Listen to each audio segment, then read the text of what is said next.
बिस्मिल्लाहिर्रहमानिर्रहीम अस्सलामुअलैकुम वरहमतुल्लाहि वबरकातुहू।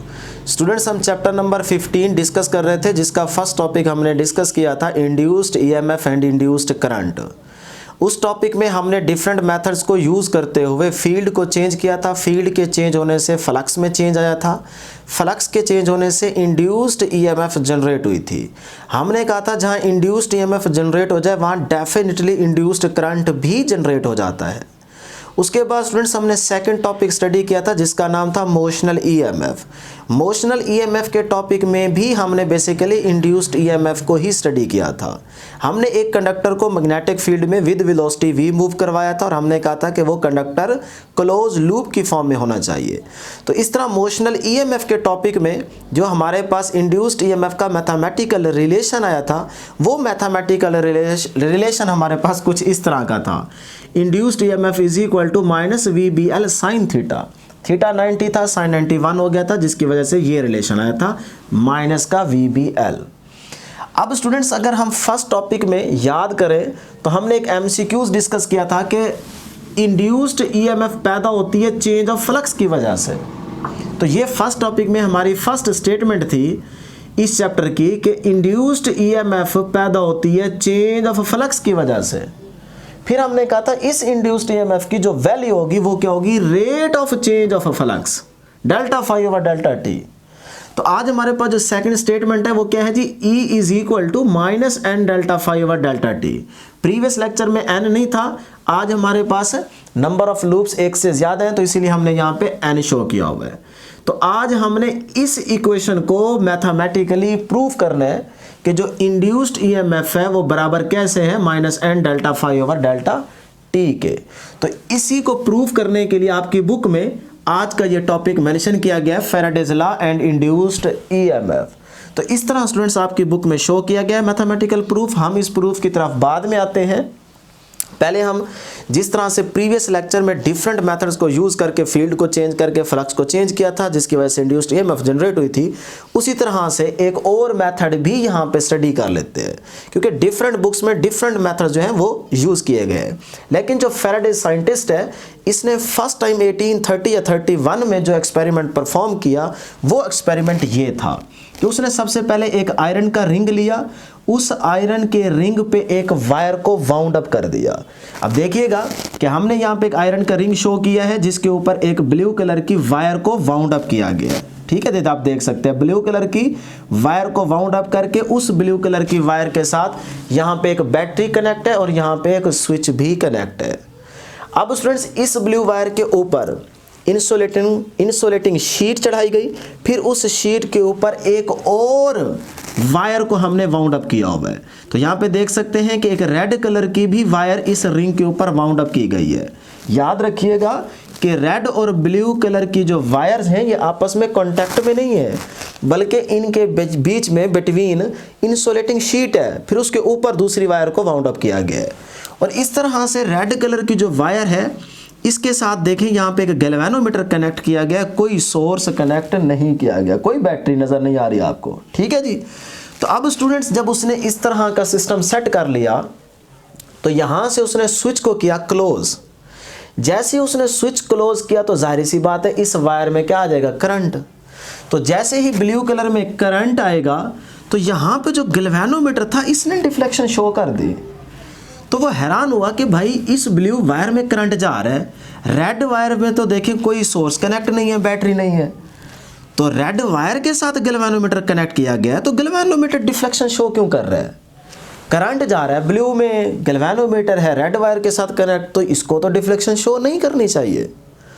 तो वो समझ गया कि जो ओरिस्टेड बात कर रहा था कि जहाँ से करंट या जिस वायर में कंडक्टर में करंट फ्लो करेगा उसके अराउंड मैग्नेटिक फील्ड पैदा हो जाता है। तो उसके जहन में आ गया कि भाई उसी मैग्नेटिक फील्ड की वजह से तो कहीं यहाँ पे करंट नहीं आ रहा, तो जो कि बिल्कुल ठीक था।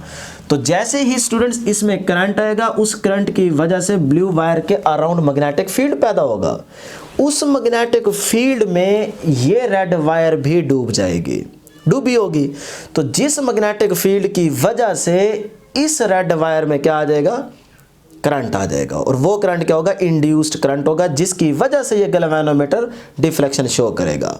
तो अब इसकी तरतीब याद कर लें कि वो जो इंड्यूस करंट आया वो कैसे यहाँ पे जनरेट होगा रेड वायर में।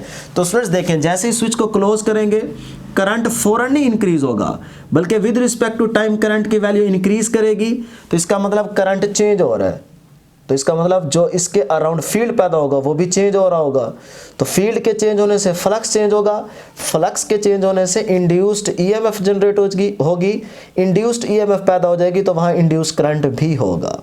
तो इसीलिए हमने यहाँ पे पॉइंट्स बना के आपको समझाया है कि देखिए जैसे ही स्विच क्लोज करेंगे तो ये गैल्वेनोमीटर डिफ्लेक्शन शो करेगा, क्योंकि आहिस्ता आहिस्ता करंट की वैल्यू इंक्रीज करेगी, चेंज हो रही होगी, तो फील्ड भी चेंज हो रहा होगा, फील्ड चेंज हो रहा होगा तो फ्लक्स में चेंज आएगा, फ्लक्स में चेंज आएगा तो इंड्यूस्ड ईएमएफ पैदा होगी, इंड्यूस्ड ईएमएफ पैदा होगी तो इंड्यूस्ड करंट भी वहाँ पैदा हो जाएगा, जिसकी वजह से ये गैल्वेनोमीटर डिफ्लेक्शन शो करेगा। फिर स्टूडेंट्स जब आप स्विच को क्लोज करेंगे उसकी थोड़ी देर के बाद स्टेडी स्टेट आएगी, जिस कंडीशन पे आपका गैल्वेनोमीटर डिफ्लेक्शन शो नहीं करेगा, क्योंकि करंट मैक्सिमम हो चुका होगा, करंट में चेंज नहीं आ रहा, तो जिसकी वजह से फील्ड में चेंज नहीं आएगा तो इंड्यूस्ड ईएमएफ भी पैदा नहीं होगी, तो इसलिए गैल्वेनोमीटर डिफ्लेक्शन शो नहीं करेगा। फिर उसके बाद उसने इस स्विच को क्या किया जी, ओपन किया, मतलब ऑफ किया। जैसे ही इसको ओपन किया तो फिर गैल्वेनोमीटर ने डिफ्लेक्शन शो की। इस टाइम क्या हो रहा है, इस टाइम जाहिर सी बात है करंट फौरन नहीं जीरो होगा, बल्कि with respect to time current की वैल्यू क्या होती जाएगी, आहिस्ता आहिस्ता डिक्रीज होती जाएगी। तो इसका मतलब करंट क्या हो रहा है, चेंज, तो फील्ड क्या होने लग जाएगा, चेंज, तो इसका मतलब फिर फ्लक्स चेंज होगा, फ्लक्स के चेंज होते ही इंड्यूस्ड ईएमएफ पैदा होगी, इंड्यूस्ड ईएमएफ के पैदा होते ही इंड्यूस्ड करंट भी वहां पे जनरेट हो जाएगा, जिसकी वजह से गैल्वेनोमीटर ने डिफ्लेक्शन शो की है। तो इसका मतलब यहाँ पे हमें देखने को मिलेगा कि जब स्विच ऑन होता है तब गैल्वेनोमीटर डिफ्लेक्शन शो करता है, इसका मतलब तब इंड्यूस्ड करंट जनरेट हुआ होगा, और जब स्विच को ऑफ किया तब भी आपके पास जो है गैल्वेनोमीटर डिफ्लेक्शन शो करेगा, इसका मतलब इंड्यूस्ड करंट जनरेट होगा। इसी चीज़ को आसान बनाया है यहाँ पे ग्राफ ड्रा करके। तो बी और टी का अगर आप यहाँ पे ग्राफ देखें तो स्टूडेंट्स यहाँ ग्राफ से भी आपको वही बात समझ आ जाएगी जो हमने अभी यहाँ पे डिस्कस की है कि देखें जैसे ही आप स्विच को ऑन करेंगे करंट की वैल्यू इंक्रीज होना शुरू होगी, तो इसका मतलब करंट चेंज हो रहा है, तो बी भी क्या होता जाएगा, चेंज होता जाएगा यहाँ से, ठीक है। तो बी भी चेंज हो रहा है यहाँ तक। फिर स्टेडी स्टेट आ जाएगी, करंट में चेंज नहीं आएगा तो बी में भी चेंज नहीं आएगा। तो इसका मतलब इस वाले पोर्शन में अगर आप देखें तो करंट चेंज हो रहा है तो बी भी चेंज हो रहा है, तो इस वाली सिचुएशन में आपका गैल्वेनोमीटर डिफ्लेक्शन शो करेगा। फिर स्टेडी स्टेट आएगी, करंट मैक्सिमम हो चुका होगा, इस टाइम आपका गैल्वेनोमीटर डिफ्लेक्शन शो नहीं करेगा। फिर आपने क्या किया, स्विच को ऑफ किया। जैसे आप स्विच ऑफ करेंगे तो करंट डिक्रीज होगा, करंट में चेंज आएगा, करंट इसका मतलब चेंज हो रहा है तो फील्ड में भी चेंज आएगा, ये डिक्रीजिंग चेंज होगा, वो इंक्रीजिंग चेंज था। तो इसका मतलब यहाँ अगर फील्ड में चेंज आ रहा है तो फ्लक्स में चेंज आएगा, फ्लक्स में चेंज आएगा तो इंड्यूस्ड ईएमएफ पैदा होगी, इंड्यूस्ड ईएमएफ पैदा होगी तो इंड्यूस्ड करंट भी जनरेट होगा, जिसकी वजह से ऑफ की बारी पे भी गैल्वेनोमीटर डिफ्लेक्शन शो करेगा। तो ये था स्टूडेंट्स जो उसने फर्स्ट टाइम एक्सपेरिमेंट परफॉर्म किया था। तो आपने प्रीवियस टॉपिक की तरह फिर से इस एक्सपेरिमेंट के मुताबिक एक लाइन याद रखनी है कि याद रखिएगा फील्ड को चेंज करोगे तो फ्लक्स में चेंज आएगा, फ्लक्स में चेंज आएगा तो ही इंड्यूस्ड ईएमएफ पैदा होगी, तो इंड्यूस्ड ईएमएफ जहां पैदा होगी वहां इंड्यूस्ड करंट भी पैदा हो जाएगा, ठीक है जी। अब स्टूडेंट्स हम फैराडेज लॉ के मुताबिक वो इक्वेशन मैथमेटिकल प्रूफ करते हैं, जो इक्वेशन क्या थी जी, E is equal to minus N delta phi over delta T. तो इसका हम मैथमेटिकली प्रूफ स्टार्ट करते हैं। तो आपकी बुक में स्टूडेंट्स इस तरह से एक डायग्राम दिखाई गई है जिसमें बेसिकली एरिया को चेंज करके इंड्यूस्ड ईएमएफ का मैथमेटिकल रिलेशन फाइंड किया गया है। अगर आपको याद हो तो लास्ट टाइम हमने फ्लक्स की इक्वेशन ली थी B dot A B A cos theta, हमने बी को भी चेंज करके देखा था, एरिया को भी और थीटा को भी। इसके अलावा भी हमने दो और मेथड डिस्कस किए थे। तो आज फिर से हम यहाँ पे एरिया को चेंज करके देखने वाले हैं कि इंड्यूस्ड ईएमएफ का रिलेशन मैथमेटिकली कैसे प्रूफ होता है। तो सुनिए, सबसे पहले हमने इसका प्रूफ स्टार्ट करना है जी मोशनल ईएमएफ की इक्वेशन को यूज करते हुए। तो मोशनल ईएमएफ की इक्वेशन क्या है, minus V B L sine theta, theta 90 हो गया तो वी बी एल बन गया, इक्वेशन बन गई जी 1, ठीक है यहाँ तक। अब since rod is moving with constant velocity, students यहाँ पे जो मैग्नेटिक फील्ड में ये एक रॉड प्लेस किया गया है, इस रॉड को अब हम with velocity v left to right क्या करवाएंगे, मूव करवाएंगे विद वेलोसिटी v। वो वेलोसिटी कांस्टेंट होगी, याद रखिएगा b भी कांस्टेंट है, वेलोसिटी भी कांस्टेंट है। तो इस कंडक्टर की लेंथ l है, इस कंडक्टर पे आप फोर्स अप्लाई करके इसको विद वेलोसिटी v मूव करवाएंगे लेफ्ट टू राइट। तो पहले कंडक्टर यहाँ पे था तो आपके पास डिस्टेंस क्या था जी, x1। फिर हमने यहाँ से यहाँ तक इसको क्या करवाया, मूव करवाया। तो जैसे आप मूव करवाएंगे तो देखें पहले कंडक्टिंग लूप का एरिया इतना है, सिर्फ इतना। फिर आपने जब इस कंडक्टर को मूव करवा के यहाँ लेके आए हैं तो अब आपके कंडक्टिंग लूप में एरिया जो है वो चेंज हो चुका है, देख सकते हैं अब एरिया बढ़ गया है। तो इसका मतलब जो चेंज है एरिया में वो सिर्फ इतना है। तो इस एरिया में चेंज होगा वो क्या होगा, डेल्टा ए होगा। तो यहाँ पे आप देख सकते हैं एरिया में क्या आ चुका है, चेंज। तो पहले कंडक्टिंग लूप ये था, अब हमारे पास कंडक्टिंग लूप ये बन चुका है, लेकिन जो एरिया में चेंज आया है वो सिर्फ इतना है। ठीक है जी। तो अब स्टूडेंट्स यहाँ से जब कंडक्टर मूव करके यहाँ पहुँचेगा तो उस टाइम हमारे पास जो डिस्टेंस होगा वो क्या है, x2। और जो चेंज आया है वो कितना है, x2 में से अगर इस x1 को निकाल दें तो पीछे आपको डेल्टा x मिल जाएगा, ये चेंज मिल जाएगा। तो ये हमारे पास क्या है, चेंज इन डिस्प्लेसमेंट है। ठीक हो गया स्टूडेंट्स। अब जाहिर सी बात है कि अगर यहाँ पे हम गौर करें तो जो हमारे पास वेलोसिटी है कंडक्टर की, ये जो वेलोसिटी है v, इसको अब हम यहाँ से कैलकुलेट करेंगे। तो इसके लिए हम इक्वेशन यूज़ करेंगे डिस्टेंस की, s is equal to V multiply by T. Speed बोल सकते हैं v को, या फिर आप वेलोसिटी कह लें कि वेलोसिटी का रिलेशन यूज़ किया। जस्ट हम मैग्नीट्यूड की बात कर रहे हैं तो इसीलिए distance is equal to V multiply by T. तो यहाँ से स्टूडेंट्स इस इक्वेशन को यूज़ करके v को आप फाइंड करें। तो v किसके बराबर होगा, s ओवर टी के, लेकिन s यहाँ पे हमारे पास क्या है जी, डेल्टा x। तो हमने डेल्टा x यूज़ किया और t क्या है हमारे पास, डेल्टा t है। ठीक है जी। ये बन गई इक्वेशन नंबर 2। अब इस इक्वेशन 2 की जो वैल्यू है v की, ये v की वैल्यू आप इक्वेशन 1 में यहाँ पुट कर दें। तो मैंने लिखा हुआ है इक्वेशन 2 पुट इन इक्वेशन 1। अगर आप 2 की वैल्यू 1 में पुट करें तो फिर क्या आएगा रिलेशन, इंड्यूस्ड ईएमएफ माइनस का माइनस, v की जगह डेल्टा x ओवर t और bl वैसे का वैसे लिख दिया। अब स्टूडेंट्स इसी इक्वेशन को अगर आप तरतीब से लिखना चाहें तो मैंने डेल्टा x को l के साथ लिख दिया और b को बाहर लिख लिया। तो इस तरह से भी इस इक्वेशन को लिखा जा सकता है। मल्टीप्लिकेशन में आप आगे पीछे कर सकते हैं। अब ये वैसे का वैसे माइनस वैसे का वैसे, b ओवर डेल्टा t भी वैसे। लेकिन अगर स्टूडेंट्स यहाँ पे थोड़ा सा गौर करें तो x में क्या है, एक साइड, मीटर है इसका यूनिट, लेंथ में भी क्या है, मीटर, एक साइड। तो अगर मीटर को मीटर से मल्टीप्लाई तो मीटर स्क्वायर किसका यूनिट है, एरिया का। तो इसका मतलब डेल्टा x इंटू एल की जगह मैं डेल्टा ए लिख सकता हूँ, एरिया लिख सकता हूँ। तो मैंने इसकी जगह क्या लिख दिया, डेल्टा ए लिख दिया। अब स्टूडेंट्स हम जानते हैं कि जो फ्लक्स होता है वो क्या होता है, बी ए। अगर फ्लक्स के साथ डेल है मतलब फ्लक्स में चेंज आ रहा है, तो इसका मतलब एरिया में चेंज आ रहा है। b तो हमारा कांस्टेंट है ना, यहाँ पे देखिए किस में चेंज आ रहा है, एरिया में चेंज आ रहा है। तो इसीलिए a के साथ हमने डेल्टा लिखा हुआ है, डेल मीन्स चेंज। ठीक है। तो ये हमारे पास फ्लक्स आ गया b इंटू डेल्टा ए। अब स्टूडेंट्स इस इक्वेशन में जहाँ b इंटू डेल्टा ए आपको नज़र आ रहा है वहाँ आप डेल्टा फाई लिख सकते हैं। तो मैंने इसी इक्वेशन को दोबारा लिया और जहाँ b डेल्टा ए था वहाँ डेल्टा फाई लिख दिया।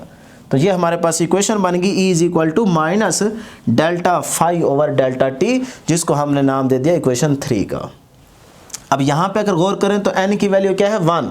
तो ये एक लूप के लिए हमने रिलेशन फाइंड किया है। हमारे पास यहाँ पे नंबर ऑफ लूप्स अगर हम लेंगे या होंगे, यहाँ पे अभी हमारे पास कनेक्टिंग लूप एक है ना, तो हम अगर n लेंगे तो फिर क्या होगा, यहाँ पे n आ जाएगा। तो यहाँ पे देखिएगा for n loops E is equal to minus N delta phi over delta T. तो ये हमारे पास n लूप्स के लिए रिलेशन आ जाएगा इंड्यूस्ड ईएमएफ का।